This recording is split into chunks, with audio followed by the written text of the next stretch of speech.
Alright, and today we are talking about the history of the Spanish Empire, and today the two others, Nick and Garrett, are fighting for who's going to be the king of history. This is going to be fascinating. Just fascinating. No, it's not. Alright, so before, I guess we should talk about 15th century Spain. Well, geographically, it's isolated from the rest of Europe because the only countries it borders are Portugal and France. And there is a giant mountain range in between France and Spain that basically makes it almost impossible to move an army through. So Spain and Portugal is really just a sailor country. They're not really a standing army country like Spain is, or a trade hub. That's at most what they are. They're also incredibly diverse. They've got a good, especially when compared to the rest of Europe, they have got a good number of Jews, Muslim, Christians, honestly living in some relative peace for a decent amount of time. Yeah. And then we have... How long's a decent amount of time? When's the Inquisition? Oh, like 300 years. When's the Inquisition? For about 300 years. Oh, that's what we're getting to. Well, no, because I thought Spain was at war with the Muslims, kind of trying to come up across the Mediterranean. So when the Muslims originally took over, that is what happened. But, I mean, eventually, there's not any one ruler of Spain. There's not one ruler pretty much in all of Europe at this point. Every country... Since the collapse of the Roman Empire, they'd all dissolved into several kingdoms. And... a king is basically just the highest ranking noble in the country. Right. What's richest, it called? Like, richest man. Find a hill, become a king. Yeah. It's richest guy. Yeah. Well, I mean, even Europe at the time had Wessex. Sussex. No, it was Wessex, Southumbria, Northumbria, Wales. So there's like Scotland. Five different kings until So at this point, until the Vikings. There's there's a million different people claiming to be king. Spain at this point is like 6 or 7 actual kingdoms. The only one who has a legitimate claim to be a king is the King of France, because he's a descendant of Charlemagne. Not the current king of France. That's the line. The line. Okay. When did the Habsburgs come in? We'll get Habsburgs and McCoys. Not Hatfield. So basically, what happens is the two biggest families of all of Spain decide to get into marriage together. And that's Ferdinand and Isabella, and they decide they are going to be the Catholic monarchs of Spain. And as you can tell, this creates a problem for all the Jews and the Muslims living in Spain. Because pure Catholic monarchs do not like non-Catholic subjects. So in 1469, they basically list them an ultimatum, and they say all Jews and Muslims must either convert, leave, or die. It's good. So it's a lot like what they did with the Jews. Yeah, pretty much, yeah. A bunch of the Muslims leave the south and then go east towards the Ottomans. Yeah, so they probably go near Hungary. I mean, honestly. No, they cross the... Yeah, they go over Gibraltar. No, they go to across North Africa, and the Jews go into France. Some of the Jews and Muslims stay. They go through a decent amount of persecution, but they don't ultimately just mass kill them. But they do mass kill a lot of them. And it's not only that, if you weren't Catholic enough, you got inquisited. Yeah. So well, Galileo, when we covered him, he was inspected by the Inquisition, wasn't he? Yeah, not the Spanish Inquisition, though. So this one wasn't done by the Pope. This one was done by the Spanish Empire. Which, So Ferdinand and Isabella give them their ultimatum, and it takes, a decent amount of time, almost 24 years, to get them out. And eventually, the last Muslim kingdom of Granada falls. And now Spain is basically united. Madrid, Barcelona, Seville, they're all under one crown. And then they decide, well, this system, it's too big to, there's not enough rules. They've got to centralize this system. So they've got this monarchy, and they have no way to fund it. So, question number 1, are we ready? Yeah. How did Ferdinand and Isabella finance their new centralized monarchy? A. Taxing their nobility. B. the luck of an Italian sailor, or C, military spoils of war? Alright, what do we got? Garrett. Garrett has B. I went with the lucky man. Okay. Do we know who the Italian sailor is? Yeah.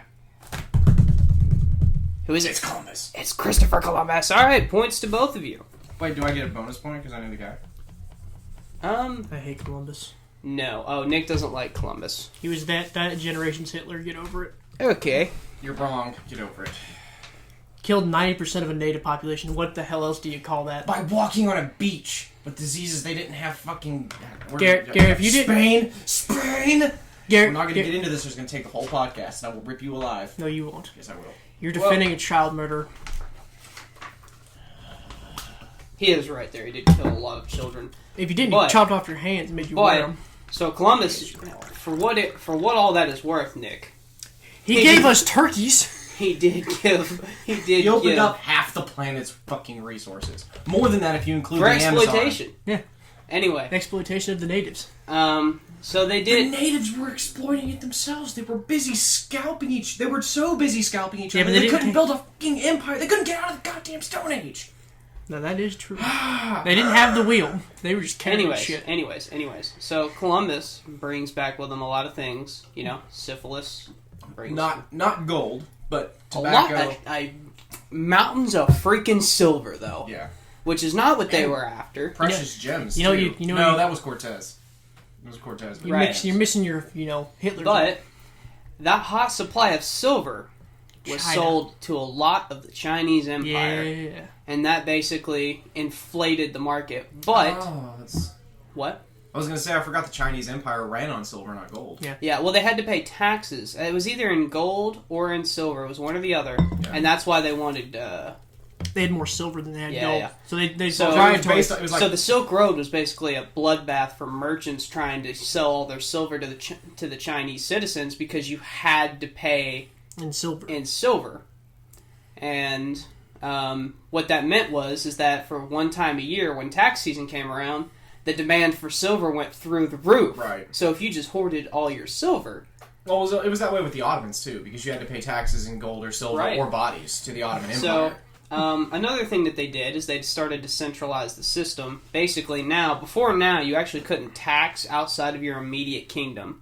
So if you were like the king of Castile, you couldn't tax outside of Castile. You couldn't tax in Aragon or in Granada or... outside to other kingdoms, but now you could because they told the nobles to go screw themselves, and this basically makes them incredibly powerful.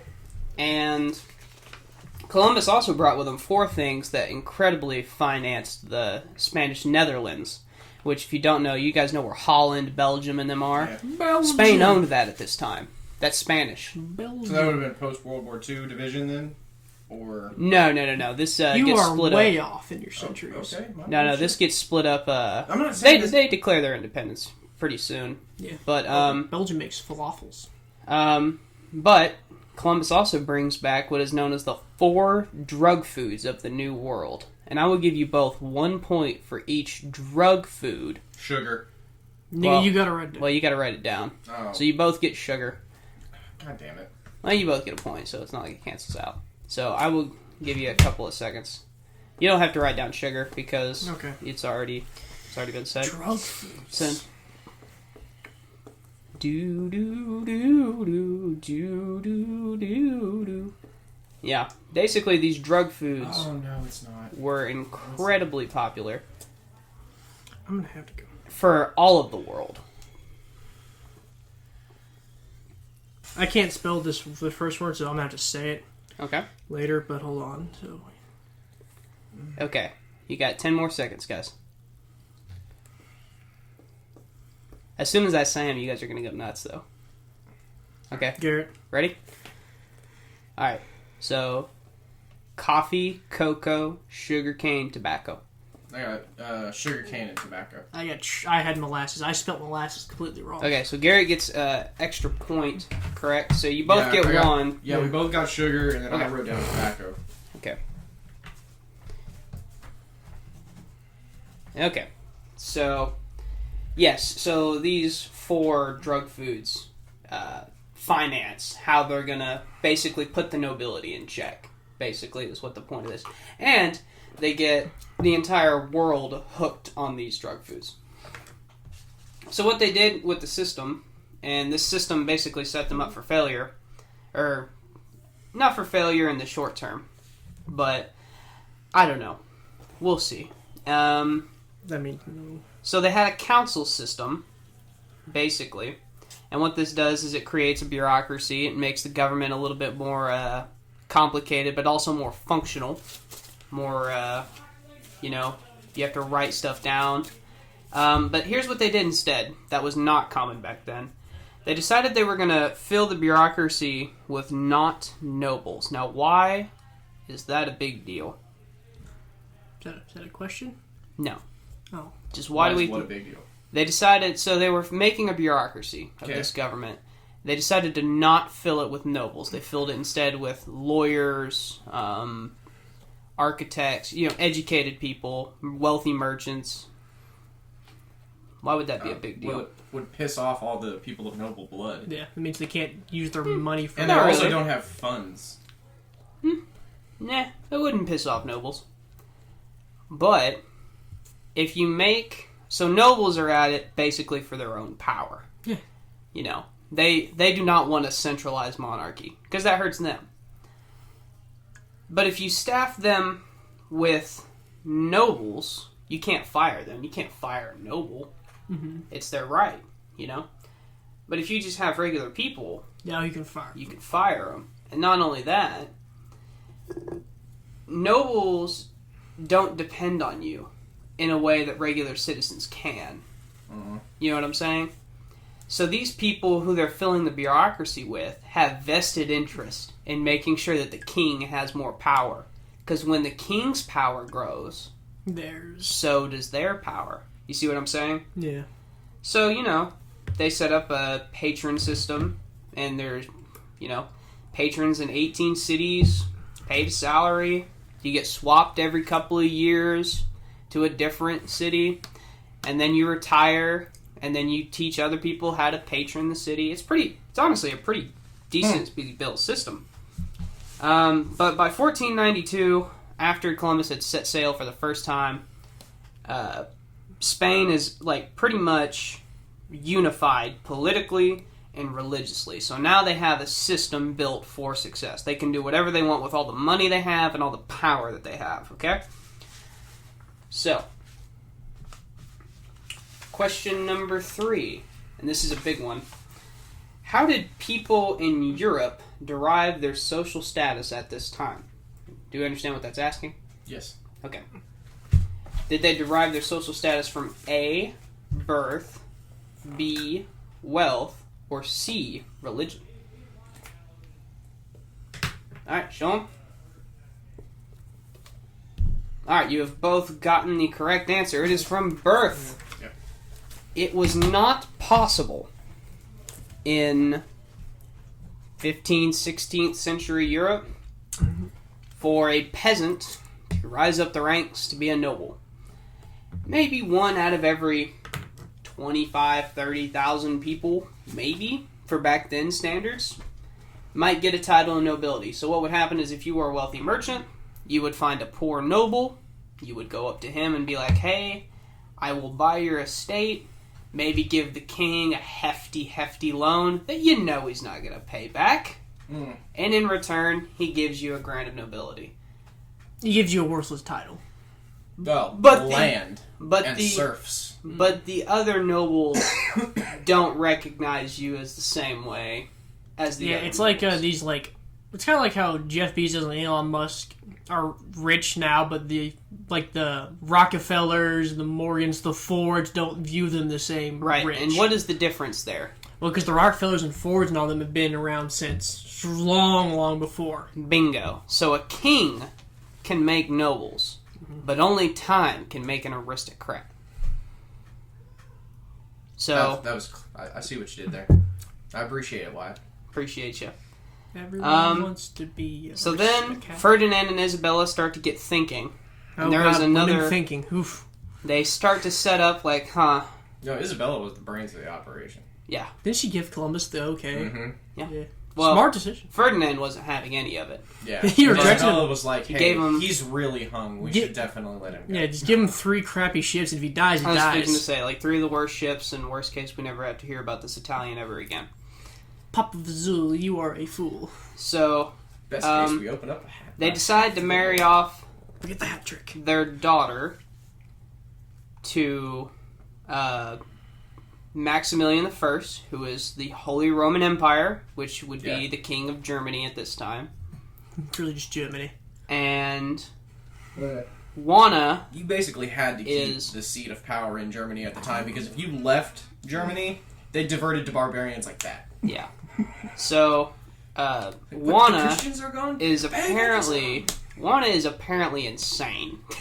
They called her Juana the Mad, and she marries Maximilian I's son, Philip I, and that makes Philip I the king of Spain. And this was all very, and he's a Habsburg. I figure I should just mention that. That should be a buzzword. And they have a son, and that son is one Charles V, or as the Spanish call him, Carlos I of Spain. And listen to what he inherits, because this is real political chess right here. At age 16, he inherits Spain. At 16. The entire country. Yep, at 6. You know, child kings, quote unquote, were not as uncommon as modern myths. No, 16 is pretty old. You could regularly take over. Kings as a and teenager. pharaohs. Pharaohs were 6'4". Some were babies when they took over. Well, late stage Old Kingdom Egypt was because everyone was fucking dying. So the Spanish Netherlands trading hub, which is actually where he spends most of his life at age, or his early life, he got that at age 6. He was in control of that. He became the Holy Roman Emperor at 19 by birth. You have to be crowned the Holy Roman Empire or Emperor, but he had the birthright at age 19, which means he effectively was. He also had the entire New World except Brazil. He had 2 entire continents except Brazil. Yo, he was everything except the Pope. Yeah, If you say he's the Pope. we will get into that later. Oh, God. So this is actually the second biggest empire ever, if you count total landmass. In some respects, the Mongols actually, depending on what you count, might even be smaller, but most people will tell you the Mongols are the biggest. Some people might say even Stalin's Russia is the second biggest, and then the Spanish Empire. But no matter where you look, the Spanish Empire should be around 2 or 3.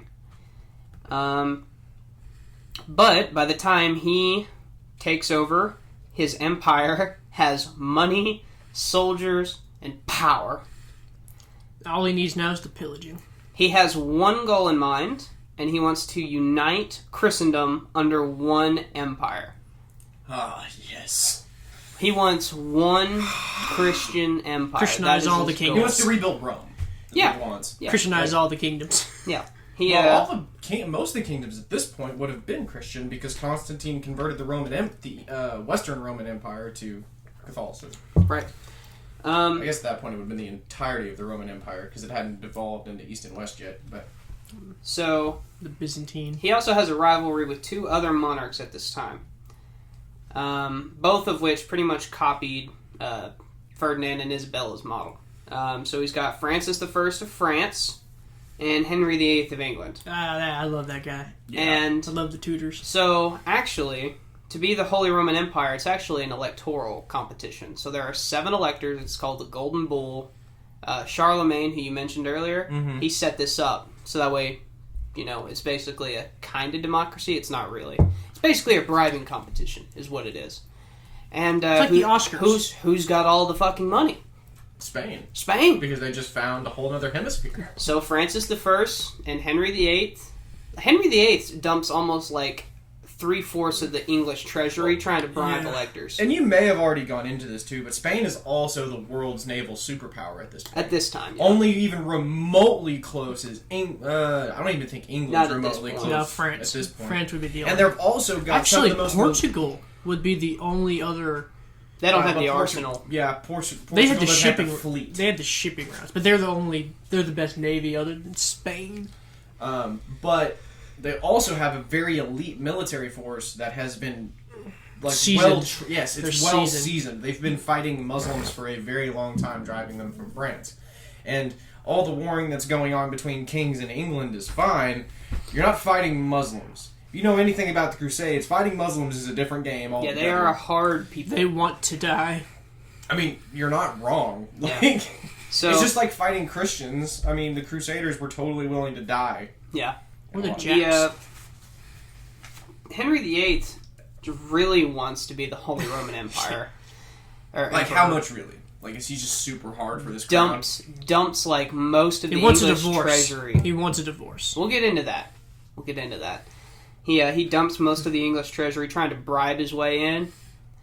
And basically Charles is like, look, I'm going to spend what he spends out of like a formality, but if you vote him in, I will kill you. When money doesn't work, threats will. He's not an ambitious person. I mean, he is, but he's also not like He's fat. he's not going to try and just kill you just because, but he's also a fuck around and find out kind of guy. Oh, Look, my I will favorite buy people. my way into this if This is I a have courtesy. to. But Well, it is his by birthright, but they don't pick the Holy Roman Emperor When by money birth. By money birth. doesn't work, Pikes heads on Pikes does. He gets coronated for the Holy I mean, Roman Empire ask like Charlemagne. 3 times.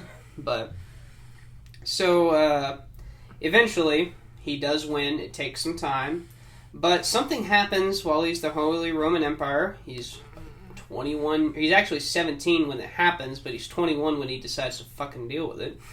So what happened? politics. What happened during Charles V's reign that changed the social order of Europe? A series of civil wars in the Holy Roman Empire. B, a bold professor at the University of Wittenberg. Or C, started executing European monarchs.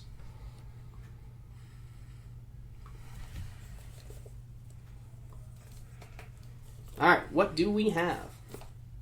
B. That's a good one. And that is correct. As Galileo. Yeah. No. It is Sir Martin Luther Oh, the Protestant Reformation! of the Protestant Reformation. He issues his 95 thesis in 1517. Nails it to their door. Halloween night! Nails it to their fucking door, and then skedaddle skedoodles. Well, believe it or not, that actually wasn't that uncommon back then. Nailed It was it to like a your- bulletin board. Like people used to That post. tracks. Yeah. like- Because everyone, you're required to go to church. Your mom's a hoe. it wasn't uncommon. It was, think of it like a public service announcement.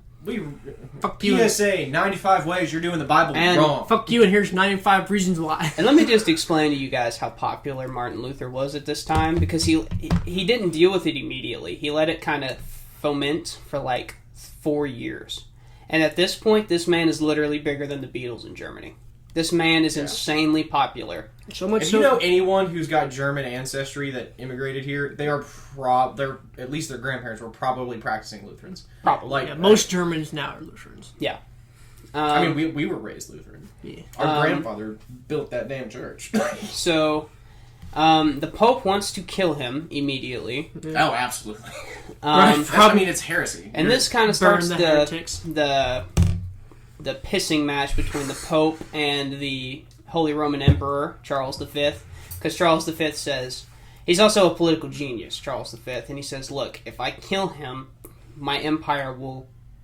Like, it's already... Basically, like, at this point, the Holy Roman Emperor is just a symbol. He doesn't actually control anything. It's a whole bunch of, like, princes running the show all throughout. There's, like, 700 to 1,000. You've got some moniker of respect and authority, but really they don't have to do what you say. Yeah. And the really only backing is you're supposed to work in tandem with the Pope. Yeah. And the Pope has real power Yeah. over the princes. And so basically, he issues he summons Martin Luther at the Diet of Worms, and he tells him he's also he's got a solid reputation for being a man of his word, and he tells Martin Luther, I will give you safe passage here and safe passage back, regardless of what your sentence is, regardless of what.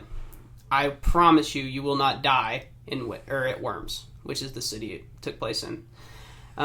So Luther, against the advice of his friends, decides to come. Dude, Pope gonna kill you. And stand trial. And Charles is a little entitled, I won't lie to you. He probably thought that Luther was going to recant and submit. Luther does not. Luther had the what is it called? The strength of his convictions, though. Yeah, and balls. He had balls. And this made him big ones. This made him even more popular. Yeah. It's like Jesus. Like when you killed him, you only made him even more popular to people. It's like this. Well, that whole it's just like crazy. Here, let me see. So this this is kind of a problem because apparently the whole country likes him, and it just made it itch worse. You dick. You're gonna keep slapping it. No. But the biggest thing that he's pointing out at this diet is indulgences. He's basically calling them out for making a profit, which is exactly what it is. Essentially what the Pope wanted to do was build a new basilica, and he was going to pay for it however he was going to pay for it. Charles really didn't have a hand in this, so he just heard this and he was like, that's what those are for? Oh. My fucking taxes. Which is actually why the Catholics do a counter-reformation and have the Council at Trent to basically reaffirm a bunch of their doctrine. But we go through about 2 popes between now and then. That's about a 20-something year difference. Because at first they try and suppress it and say that there is no Reformation, and then the Reformation gets out of fucking hand. And they're like... Well, because people realize, really, what is it? The King James Version comes out during the Reformation, doesn't it? Not for a minute, but... people can start reading the Bible now instead of Thanks having it read to them. Thanks to Martin Luther. Which was one of Martin Luther's problems, was y'all, you're not... First book, you're lying. First book mass-produced on the printing press was the Bible. Yeah. In German, for people to read. Mm-hmm. Which also made Martin Luther popular. Oh, yeah. Oh, yeah, absolutely. This man's just the Beatles at this point, just cruising on down Main Street. And just like the Beatles, he's gonna die young. Supposedly, he had said, and we don't actually know that he said this, but it's always a nice legend to hear stuff like Eat this. shit, Pope. They tell him, and they demand, apparently they're pissed, they yell at him, and they demand that he recants, and he says, here I stand, I can do no other. We don't know that he said that, but he should have said it, damn it, so we're going to pretend he did. I can just picture Martin Luther looking, he's like, take that pointy hat and shove it. No, right now, after our Galileo podcast, I'm just imagining Galileo and Martin Luther both being like, bruh, fist bump. I mean, Galileo did recant like a bitch, but he was also tortured. Yeah, he's like, had his feet crushed. So, this sparks a series of wars over the next century, which, whether or not that was Martin Luther's plan, that's what fucking happened. Because basically... what happened is these Catholics were killing Protestants, and these Catholics were killing other Catholics for being tolerant of the Protestants. Mm-hmm.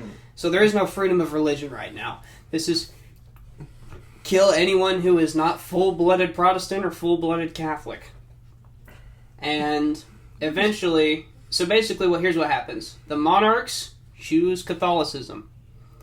The nobles in the urban countryside choose Protestantism. Which means eventually the monarchs. The peasants don't give a fuck. And no, I bet the peasants actually prefer not being hung for missing 3 hours of mass on Sunday. The peasants ultimately didn't have a choice. The peasants ultimately chose whatever their ruler chose. The ruler gets to choose their subject's religion. Basically, at this time, is how that worked. This would suck to be named Ishmael. That's also not just European thing. This is pretty common all over the world, except for the Chinese Empire. Yeah, but they're not a very religious society. Yeah, they're not a very religious. They didn't care if you were Neither Hindu. Not to the journey to the west. But basically, in most nobles, because what happens is all these monarchs become ultra Catholic. Remember that Catholic so there are 2 types of Catholic: the type that just want to deal with the Protestants and meh. And then there are the types of Catholics that want to kill both those Catholics and those Protestants. Well, the monarchs end up being those types of Catholics.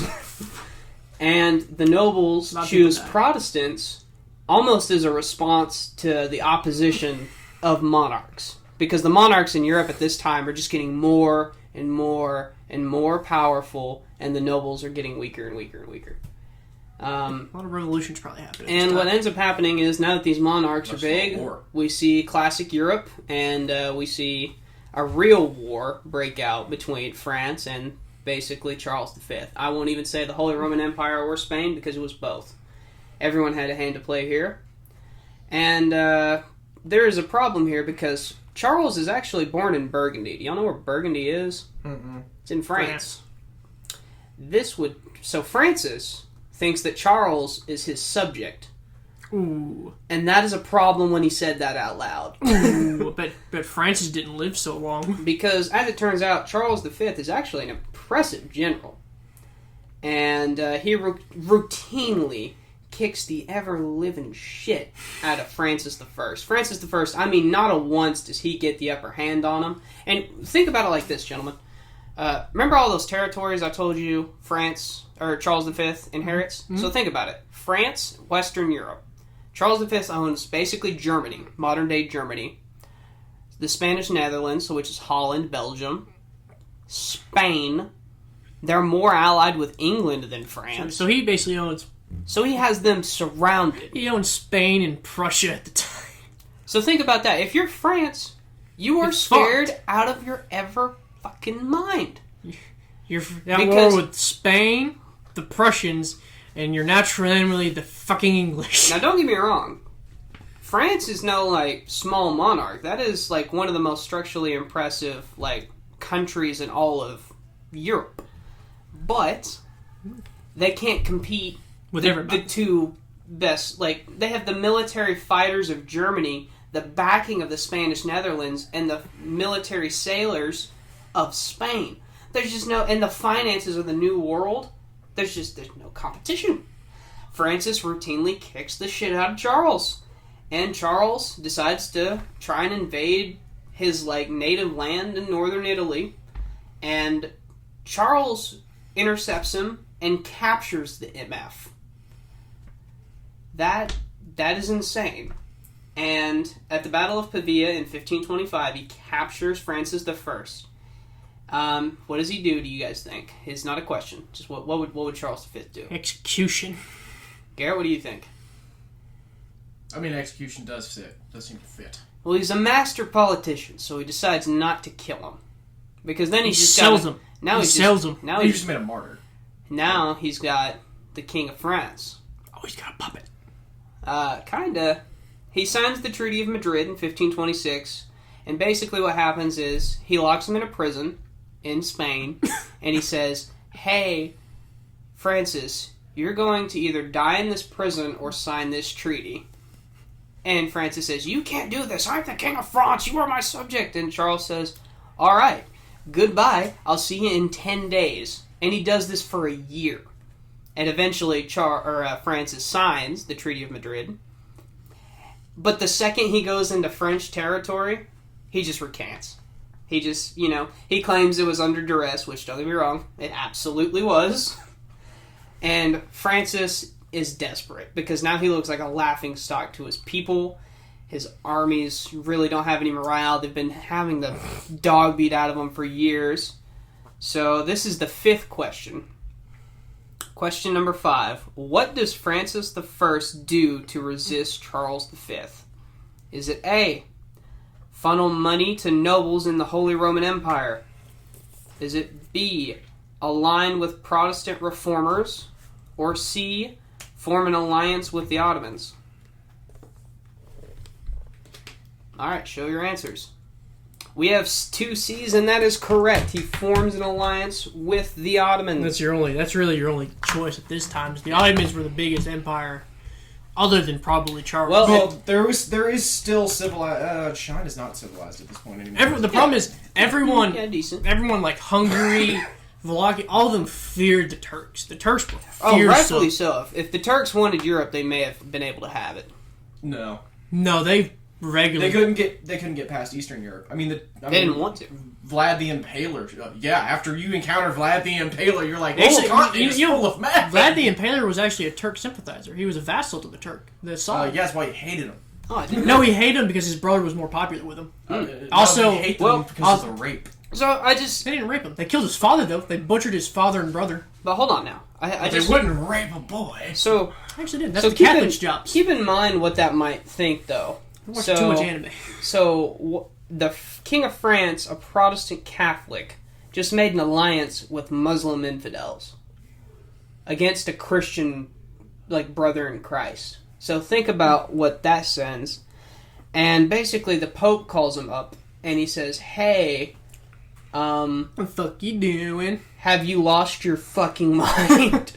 And basically, Francis looks him in the eye and says, "You do what you got to do to survive."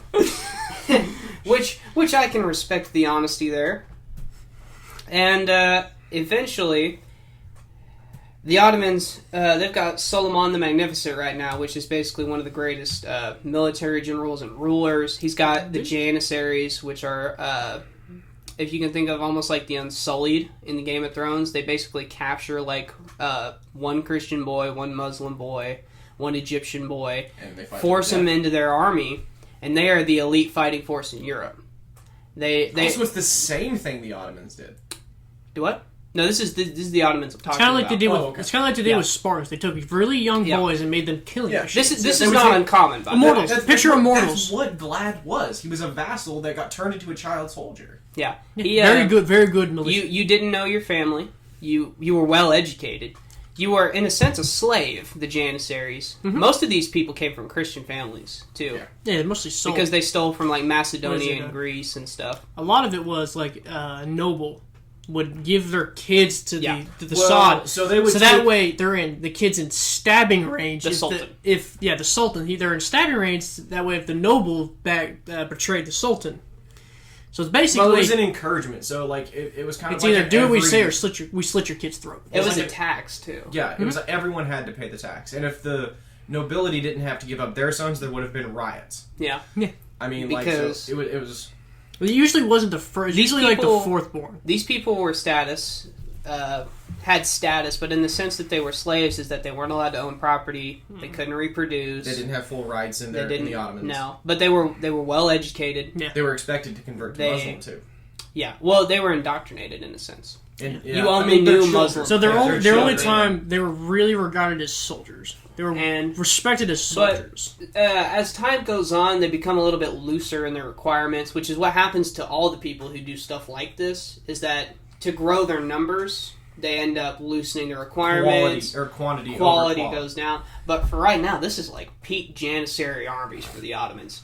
And these are the people who fought back the Crusades. These are people who can shoot on horseback with a bow and arrow, and fight hand-to-hand with a sword, one-on-one, do a lance. This is the fucker who takes the arrow to the knee and keeps fighting instead of becoming a guard in Whiterun. So, eventually, these people... Suleiman basically tells the King of France that he will send a scouting party up to Europe. The scouting party is 100,000 men. That's bigger than any army in Europe at this time. Yeah, you would have to... the average military size was probably 7,000 fighting men. Yeah, up until this point. But we're seeing monarchs become more centralized. So the armies are getting bigger. We ain't seen nothing close to that though. Not since the Romans. But do we know the geography of Europe at this time, just cities and stuff? Yeah. Okay. Probably. So you know where Prague and Vienna are? Mm-hmm. Yeah, that'd be Turkey. Right smack dab in the middle, right? Yeah, it's where Hungary and stuff is. Vienna, Italy, and then Prague would have been in Vienna, Austria. Prague's what? Hungary, Czechoslovakia. Prague is pretty much right in the smack dab middle of Europe, and Vienna is a couple miles east. The Turks are right there, and the Turks push all the way up to Vienna, Austria. Yeah. Okay. And with 100,000 men, was it really a push, or did they just walk there? Well, basically what they did, them and the big old camel dicks just strolled into town and said, Suleiman didn't even really send an army. He sent a scouting party. What can you do? And they siege Vienna. They kill the King of Austria in combat. Nice. If you're going to go. Well, they didn't recognize him because, like, what ended up happening was that this scouting party was, like, better equipped than the best that Eastern Europe could come. And Eastern Europe is not nearly as developed as Western Europe at this time. And I want to kind of go over just a touch of medieval warfare. What makes that weird and why they, if they would have recognized him, they might have killed him, is you didn't typically kill nobility. They were worth more alive. Yeah, you didn't kill knights. If you captured a king or a prince, then you could almost... You got a king's ransom. Yeah, well, a king's ransom or surrender. Yeah. So if you kidnapped or you beat a king's son on the field of battle and captured him, what are you willing to do to get your son back? You can give me everything I want. If you ask Ivan the Terrible, he says, "Kill the little bastard." Well... Yeah. So he's Russian though. He is. So killed him his son. He's like, "Fuck it, I'll do it myself. Bring him here." The army ends up getting a couple of European people tagging along with the Ottomans just to kind of raid. To be honest with you, so at the it was the Germans. By the time, just be honest, this was the Germans. They were just cruising on down Main Street. For once, the Germans will eventually save the day, but no. 120. They get to about 120,000, and there are only 20,000 in Vienna. 20,000. If you think I'm not willing to throw 10 men after one, you're wrong. And they basically had destroyed everything up until this point. So if you can imagine there will be a map right now showing how much they marched up. Pretty much from that to Constantinople was just a death march. And basically, like I said, just a scouting party, according to Solomon. His regular army was too busy keeping like India in check, and there's a Persian army that he's kind of got to hold back the reins on right now, because this is the first Sunni Shia type thing. God, imagine you're fighting also India and Persians, and you can spare 100,000 You notice men. like these empires never try to push east into the Chinese, and I guess like you're guarded by the mountains and the desert, but then the Mongols. You also would probably have to go through some Mongols, and nobody wants to fuck with Genghis Khan. Yeah. So, eventually... Genghis fucking up China himself. And y'all are probably wondering, what in the hell does this have to do with the Spanish Empire?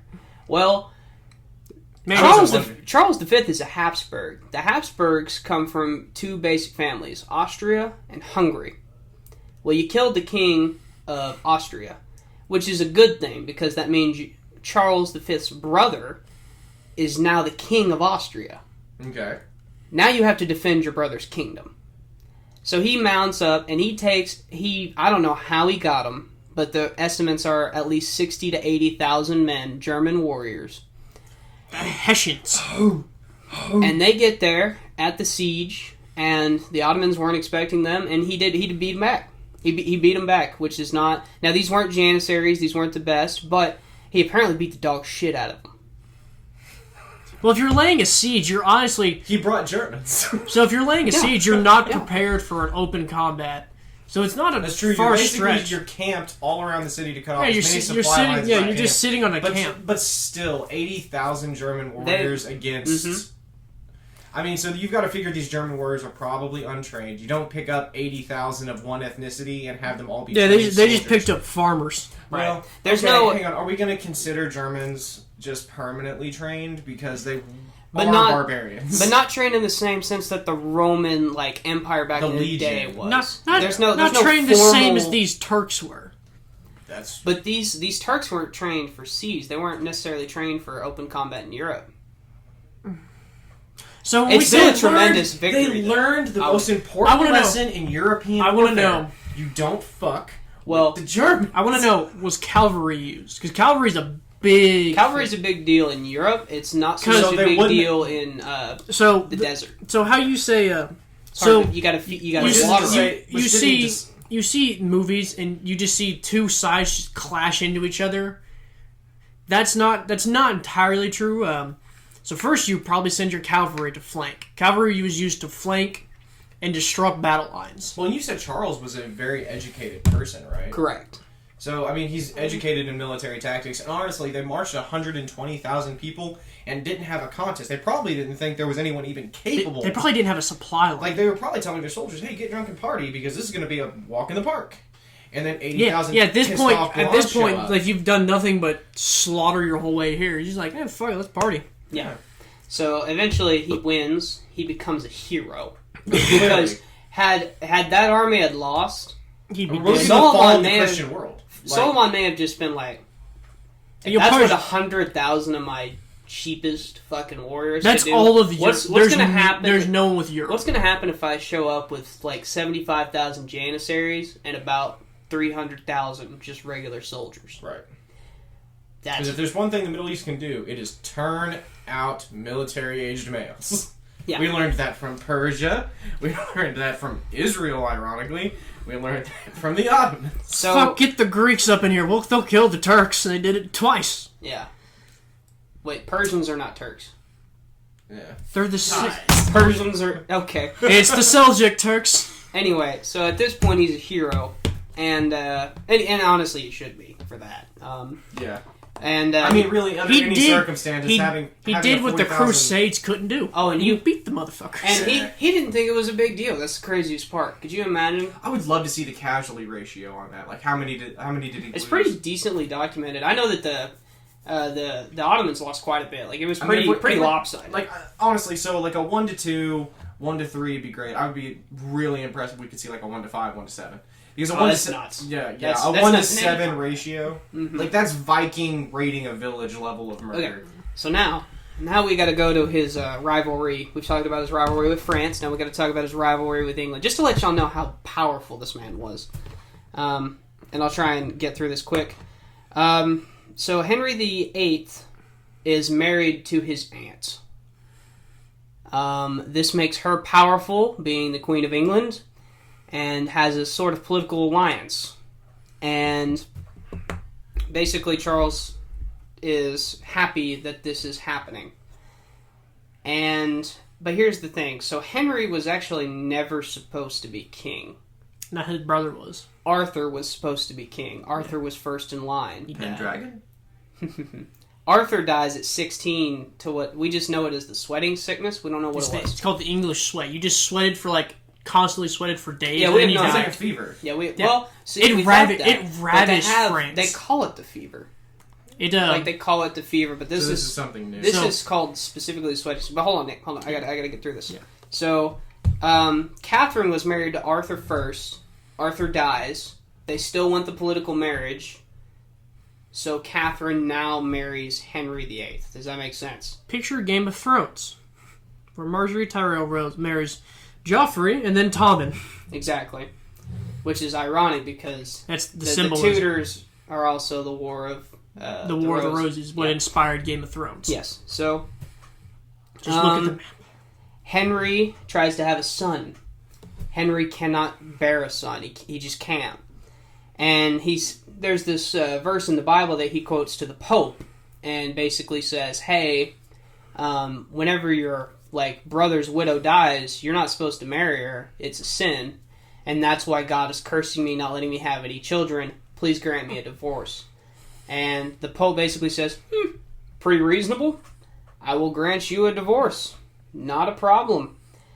And Pope Clement decides if it wasn't consummated under Arthur, then by all means, let's get this I thought the divorce Pope going. didn't grant the divorce.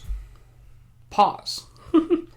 What does Charles V do once he hears this news? Question number 6. Does he A. sack Rome, B. declare war on England, or C. send Henry VIII a new Habsburg bride?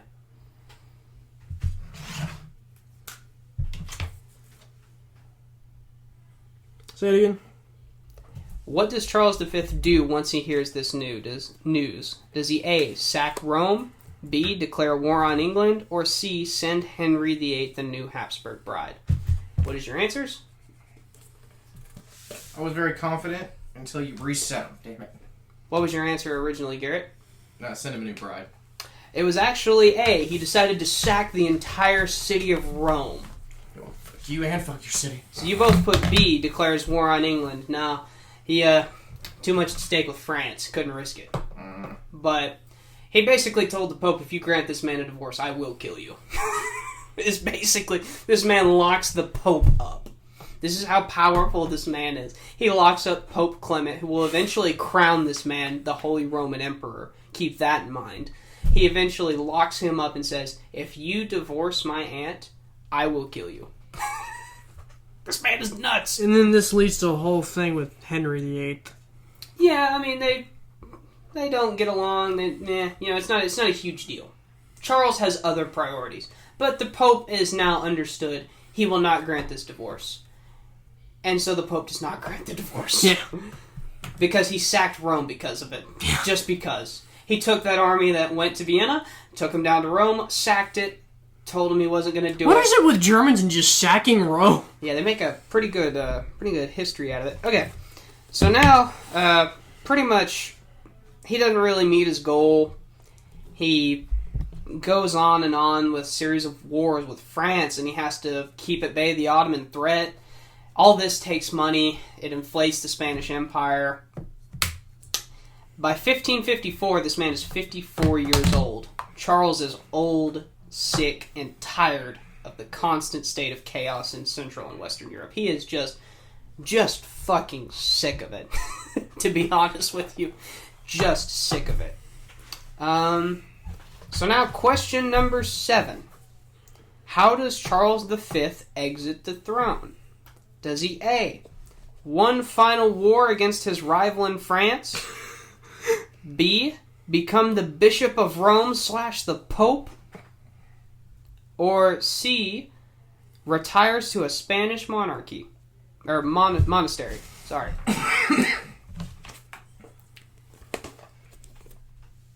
You have both got it. It is C. He retires to a Spanish monastery. Which is ironic when you think about it, because for the most of his life, he's the king of Spain. Doesn't sound like he was spending most of his life in Spain, does it? Yeah. He was being the Holy Roman Emperor, fighting France. You know. Alright, now that we know what he does when he retires, question number 8. What does Charles V do with his territories? Keep in mind how much land this man owns.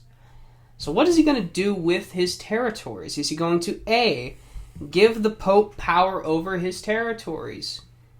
B, give them all to his son, Philip II? Or C, split them up among his family members? Say that again. Okay, so he's giving up his territories. What does he do with his territories? Does he A, give the Pope power over his territories? B, give them all to his son, Philip II? Or C, split them up amongst his family members? Alright, what is your answers? Okay, Garrett says B, Nick says C. It is C! He splits them up amongst his family members. And I think that means... Tie game. Uh-oh. We did not account for this. It is a tie game at 7 to pop. You both have been doing really well. How many wives did Henry VIII have? No, this is not a Henry VIII podcast, you fuck. Anyway, he splits most of them up amongst his... So what is Philip II of... Philip II's of France, right? Yeah, it's his son. Philip II is his son, and he is of Spain. And Philip ends up getting Spain, the New World, which is the money, also the money problem. And his brother, he gets the Holy Roman Empire, Northern Italy, and he gets to keep his stuff in Austria. So in a sense, his brother basically holds all of Central Europe. And his son owns Western Europe, Spain, the Spanish Netherlands, and the New World. We're not going to be talking about Ferdinand I this day, which is his brother. Instead, we'll talk about Philip II. Oh, it feels good to stand. These are cheap-ass chairs, man. He is far more ambitious than his father, if you can believe that. Most of what Philip II. Oh, he is far more ambitious than his father, and he has his eyes set on European domination. Yeah, he does. Including the Catholic Church. Yeah. So listen, Charles did most of what he did, honestly, out of reaction. Yeah. You know? I mean, he didn't even have a stable army built until the Turks marched 120,000 men into Europe. Yeah. So eventually, and this man is married to a crazy woman, Bloody Mary. One of the origins of modern vampire lore, if you don't know who Bloody Mary is. Yep. She's, daughter of slaughtered virgins and bathed in their blood because she believed it kept her youthful. Yep. Turns out she still died.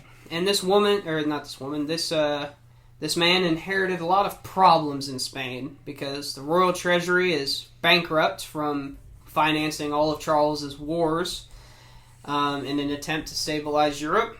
The silver from the New World territories cause massive inflation, and they kill basically all the value of trade in Europe, but mostly in Spain, especially Spain. But Spain isn't collapsing just yet, but it's very sensitive. It's just going to take just a couple more straws. This is gonna just a couple more straws, and this is going to break the camel's back. And they don't know it, and that's what's the best part, in my opinion. So when this writes up, what year are we looking at? So he takes over in 1556. Okay. And he'll be the king for another 40 years. So we're talking about early 1600s. Yeah. Okay. Eventually, he decides that since he doesn't have the military power of the Germans, France becomes a much bigger threat. So he wants to keep France fighting. So he basically funds the Catholic version in the French War of Religions. Basically, he's funding the ultra-Catholics. The people who will kill... Super Catholic. The people who will kill other Catholics just for negotiating with Protestants. Those kind of people. You talk to a Protestant? Mm-hmm. And the whole hopes of this is that 100% Catholic France would be an ally to Spain, but under Spain. If that makes any sense. Eventually, Mary, Queen of England, dies, and Elizabeth I takes the throne. And Philip, and she does one thing. This is a bonus question. What does Elizabeth I do? This is Elizabeth I of Spain? Elizabeth I of England. England. Okay. So Bloody Mary is his wife. Okay. She becomes the Queen of England. Okay. She dies. Her sister takes over. So Elizabeth what major thing did she do? Okay. Garrett, would you like to... Is there a multiple... Go ahead and think. Nah, no multiple choice here. And the only reason no multiple choice is because I didn't have one written down. Damn it. It's pretty big, too. It's pretty big because of what Henry VIII did. Yeah. Am I on the right track, Wyatt? I cannot confirm nor deny. Okay. And if I was you, I'd just shut your mouth right there. Garrett? No, that's what I had written before I... Divorce? Oh, no divorce. No. No. Let's bring the Catholic Church back. Bring back the Catholic Church, except you're wrong. Because How? Elizabeth I is a Protestant. She still brought the Catholic Church back. Oh, No. she established the Protestant faith as the dominant, as a No. English church. No. Bloody Mary, remember, is the Catholic. Oh, she brought... Yeah. So No, did she made destroy the England... She Catholic made Church? England... So here's what happens. Queen Elizabeth made England stronger. No, here's what happens. So Henry VIII makes it Church of England. Church of England. Mm-hmm. Bloody Mary reversed them back to Catholicism. Mm. Elizabeth I, Reverts back to... Protestantism. Well, really the Church of England, you're allowed to be Catholic, but you still don't get The to major own... religion The is- Catholic Church owns no property in England. Mm. Yeah. Yes. So, that is the end of my questions. Basically, here's what happens. Philip sees this. He hates Protestants. He's grown up to hate Protestants. So we're leading into the 100 Years' War between England and France, right? No. Because it's Spain still. I'm getting really confused. So, All these monarchs are named We're the just- same I as know. other We're just people. willing to conquer come in. this is we're not his time. So Philip sends every bit that is left in the Spanish treasury into building the massive fleet that the world... Spanish Armada. Well, that was my fucking question to break the tie. Oh. But what do we think? I would have known Spanish Armada. Okay. It failed, too. Yeah. Not for a while, it didn't. Yeah, they got, they basically, like, circumnavigated England. They just went around, and they had a series of storms, and they didn't realize that once you got up north to Scotland, that's all rock cliff, and that's where shit really started to go bad. You mix that in with a couple of storms, and the fact that the... English also had a pretty well-functioning navy after fighting Norsemen Also, for a couple England, hundred years. very hard to invade because it has nothing but fucking cliffs. Yeah, it's you need to mostly- tell the Vikings that. Yeah. Well, they went through Scotland. So, They came up yes. through. And that is Okay. basically the end Saxons. of Spain. Anglo-Saxons came up. That is basically the beginning of the end for Spain. At that point, they're too poor to do anything. inflation starts to kick in, the economy's dead, just like now. It's like almost every great empire, they spread themselves too thin. Yeah, basically. They have no concept of they're also controlling money. And during this time, they're also trying to maintain colonies in the New World. Yeah. And, I mean, they did send Cortez, who was, Now- what his job was, he was very good at his job. He was Yeah. a conquistador. Yes. He looked for El Dorado, found it, and said, it's like couldn't be it. him and like 60 men wipe out all of South America. Yeah. Looked for El Dorado, found it, and said, can't be this. Kept looking. Another cute Charles V fact, he was also a part of the Valladolid debates. I don't know how to speak Spanish, so give me some credit with that, but basically it was the first debates on universal human rights. Oh. Yeah. Nice. He also started... As he did the Inquisition? No, he didn't do the Inquisition. His parents, or his grandparents did the Inquisition. Probably good he did human rights. Yeah. Well, I mean, think about it like this. He didn't kill Luther. Yeah. As he sacked Rome, threatened to kill the Pope. Oh, yeah, he was a very entitled man. Okay, so we got to do something to break the tie. Because I don't like ties. I don't either. Okay. Earlier, I mentioned the 4 drug foods. Can you name them?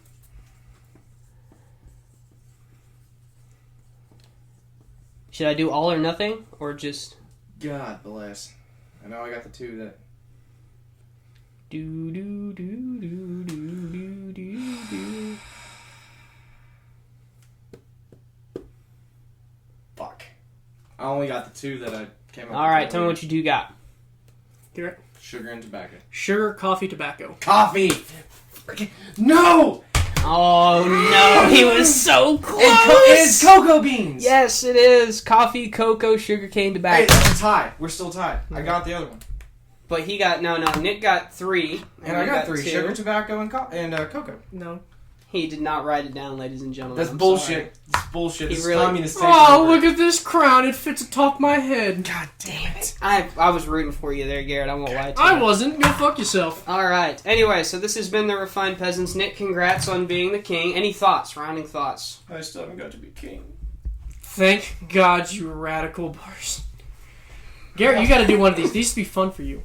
Shut the fuck up. Though Garrett would do it over Atlantis, and we'd be all hearsay bullshit. I It could be over Egypt. Yeah, something interesting. Aliens. I actually could do a historical reference podcast of Atlantis.